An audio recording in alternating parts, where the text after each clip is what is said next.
Sports, primarily in football, but even Dale Earnhardt Jr. missed 2 races this year because of a concussion. Fox 10's Rob Lehocky takes a closer look at what's being done to keep your kids safe. Alex Karros may not be a household name. Some of you may remember his playing days. He was an NFL defensive lineman back in the 60s and 70s. Some of you may even remember his acting days on the show Webster back in the 1980s. Karros died a few weeks ago of kidney failure, but that was really only one of a long list of issues he was dealing with before his death. Among them was dementia, something Karros and his family believed was caused by countless concussions he suffered during his 10-year playing career. Before his death, he was one of more than 3,500 NFL players suing the league for not protecting them enough from head injuries. Now, player safety has become a huge issue, not just in the NFL. Concussions are a concern at the high school level, even all the way down to the pee-wees. The question is, what can we do about it? It's a Friday tradition for the Smiths, watching their son Jason and the McGill-Tulane Yellow Jackets. I really didn't want him to play. Come on, baby. Go, boy. There you go. Take that. Woo! Touchdown, Yellow Jackets. Jason is the star quarterback for the Jackets. I always worry. Probably the top prospect in the area this year. The only thing I can do is pray when he's out there. But that doesn't make it any easier for his mom to watch. Jason have gotten hit several times in several games, and it was tough.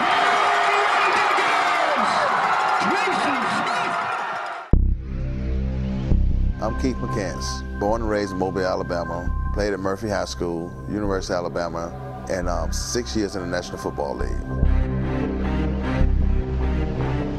Football is such a brutal sport. Anytime that you have a collision on a football field, it's equal to a car wreck in a vehicle. You're going to get hurt. You're going to have concussions. McCants has seen the effect of concussions firsthand, and along the way has lost friends and former teammates, including former Eagle Andre Waters. I think he had about 9 to 11 concussions, and the outcome was devastating.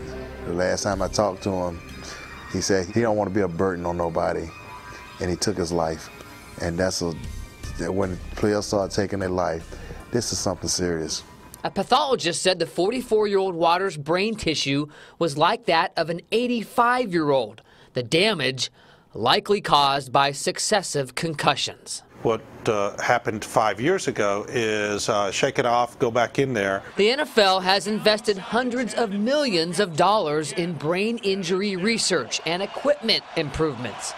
But Dr. John Rondero says prevention of future brain damage and concussions starts with recognition and a change in culture, something he says we're already seeing. Football is changing. You know, right now there's a lot more protection for the quarterback. There's more helmet-to-helmet contact penalties. There's more spearing penalties, and those type penalties, which I'd never heard of 5 years ago, are now you see every week, almost every game. Ronderos and his partners at Watson Neuroscience Foundation in Mobile do impact concussion studies and try to educate parents, coaches, and players about identifying concussions. There's a lot more knowledge as far as when a player can and cannot go back. You have a concussion, and before you've completely resolved that, you go back in and you play and you get another one. Those are the hits that appear to be much more devastating to players than a concussion in itself.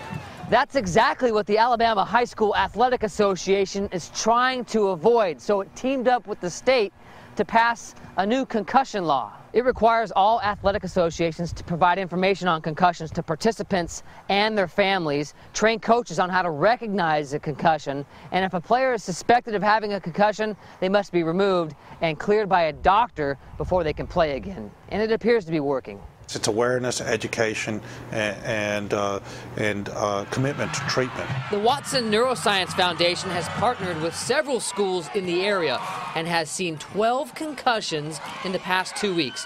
4 years ago, when they first started the project, they didn't see that many the entire season.